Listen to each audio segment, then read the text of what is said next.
kita bercerita lagi. Gue mau ceritain iri-irian gue waktu zaman SD.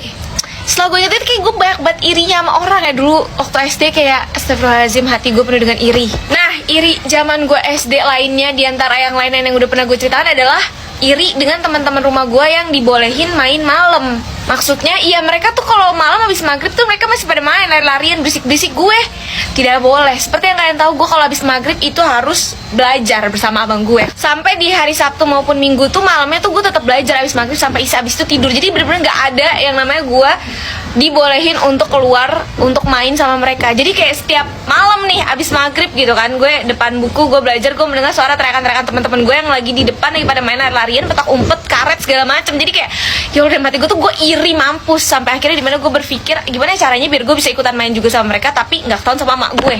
Caranya gimana? Jadi kan gue belajar di ruang tamu, mak gue sholat dong nih seperti biasa maghrib. Nah, mak gue ini kalau sholat itu sholat maghrib langsung disambung ke isya.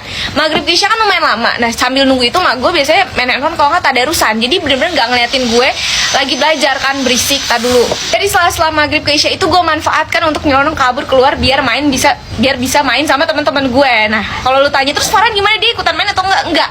Jadi dia gue suruh tetap di situ, dengan balik dari gue main itu gue beliin dia permen. Jadi gue sogok dia gitu. Jadi gue udah kerja sama.